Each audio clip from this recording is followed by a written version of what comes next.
2014 में नफ़रत की जो आंधियाँ चली हुई थी, जिसने माहौल को गर्म कर रखा था, वो गर्म हवाएं, नफ़रत की गर्म हवाएं अब सर्द होती जा रही है।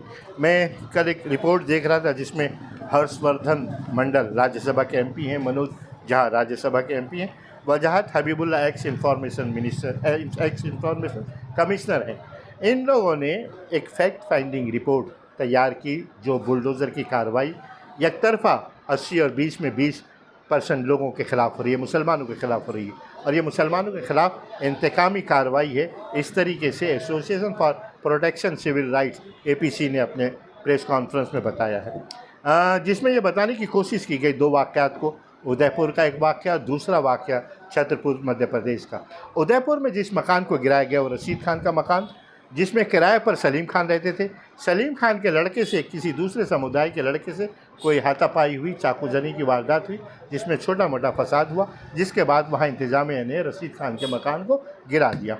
बताया ये कि गैर कानूनी है। मध्य प्रदेश में देखिए छतरपुर में शहजाद अली के मकान को गिराया गया, जिसमें वो पूरी कार्रवाई लोगों के सामने है कि रामगिरी महाराज जो महाराष्ट्र में हैं, जिन्होंने आप सल्लल्लाहु अलैहि वसल्लम की शान में तौहीन की।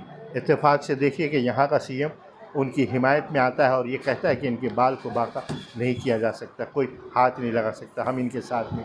और अफसोस इस बात का है कि कुछ मुसलमान जो आप सल्लल्लाहु अलैहि वसल्लम की तौहीन करने वाले की हिमायतियों के साथ में आज भी बैठा हुआ। ठीक है, ये इंतकामी कार्रवाई हुई, सारी चीज़ें साफ़ हो गई कि ये मुसलमानों के ख़िलाफ़ इंतकामी कार्रवाई से ज़्यादा कुछ नहीं। देखिए वो कहते हैं ना, सरहदों पर बहुत तनाव है क्या, कुछ पता करो, चुनाव है क्या। हरियाणा और मध्य प्रदेश, हरियाणा में क्या हुआ 2-4 रोज़ पहले, वहाँ पे वेस्ट बंगाल के एक मज़दूर को बीफ खाने के जुर्म में मार दिया गया। महाराष्ट्र में क्या हुआ, ट्रेन में चलती, कल्याण से धुलिया जा रही ट्रेन, चलती ट्रेन में वहाँ पे इगतपुरी के करीब कुछ सरपसंदों ने एक बुज़ुर्ग को, 80 साल के ज़ईफ़ को पीटा, उसकी वीडियो बनाई और उसको उस पर डाला। मॉब लिंचिंग हो रही है, ये सारी मामलात हो रहे हैं, रेप हो रहे हैं। सारे मामलात के दरमियान हुकूमतें इस बात को दर्शाने की कोशिश कर रही है कि वो गर्म हवा फिर से चले। अब गर्म हवा नहीं चलेगी। अब लोगों ने दुनिया अब ये बता रही है कि ये देश, ये हिंदुस्तानी ये बता रहे हैं, भारतीय बता रहे हैं कि ये देश अब बाबा साहब भीमराव अम्बेडकर के संविधान से चलेगा। ये बुलडोज़र यकीनन कानून के ख़िलाफ़ है। तमाम वकील कह रहे हैं, तमाम एक्सपर्ट कह रहे हैं कि बुलडोज़र की कार्रवाई जो एकतरफ़ा मुसलमानों के ख़िलाफ़ हो रही, कानून के बिल्कुल ख़िलाफ़ है।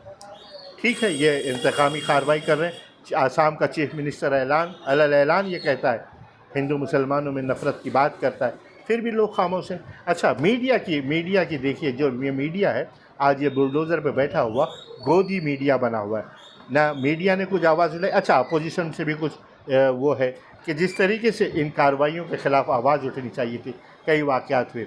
आप देखिए, मुसलमान जो है अपना तमाम सब कुछ बर्दाश्त कर सकता है, लेकिन आप सल्लल्लाहु अलैहि वसल्लम की शान में हुई तौहीन को बर्दाश्त नहीं कर सकता। दूसरी, बुलडोज़र, एकतरफ़ा बुलडोज़र कार्रवाई पे जिस तरीके से आवाज़ उठनी चाहिए, संसद में भी उठनी चाहिए, पूरा प्रोटेस्ट होना चाहिए, पूरा एहतजाज होना चाहिए, वैसी कार्रवाई बिल्कुल नहीं हो रही है। जिस तरीके से अब ये देखिए, और एक चीज़ ये भी है, जिस तरीके से रेप हो रहे हैं, जिस तरीके से एक मजबूत कानून बनना चाहिए, अपोजिशन का ये मतलब उसकी ज़िम्मेदारी बनती है कि अगर सरकार सो रही तो उसको जगाने का काम करना चाहिए। ये सारी चीज़ें मॉब लिंचिंग की। अच्छा, बीफ एक्सपोर्ट पर तो कोई कुछ नहीं कहता, पूरी दुनिया में हम नंबर 1-2 पे हैं, 1-2-3 पे हैं, उस पर तो कोई एतराज़ नहीं करता, पूरी दुनिया को हम बीफ खिला रहे हैं। लेकिन यहाँ पर अगर कोई बात होती है तो इस तरीके से इंतकामी कार्रवाई।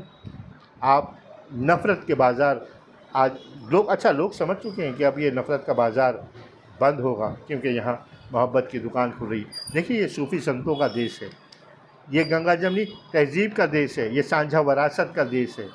यहाँ पे ख्वाजा अजमेरी भी रहते हैं, यहाँ पे मंदिर और मस्जिद भी बसती है, मतलब सारे लोग मिलजुल कर अमन से रहते हैं। ये जो गुलशन के जो हरियाली है, इसमें रंग बिरंगे फूल हैं, उसको किसी को कम करने की कोशिश की जाती है, लेकिन ये गुलशन कभी इस बात को बर्दाश्त नहीं करेगा। कानून मजबूत होना चाहिए, अपोजिशन को आवाज़ और मजबूती से उठानी चाहिए। ये नफ़रती चिंटुओं का खात्मा बहुत ज़रूरी है। जय हिंद दोस्तों।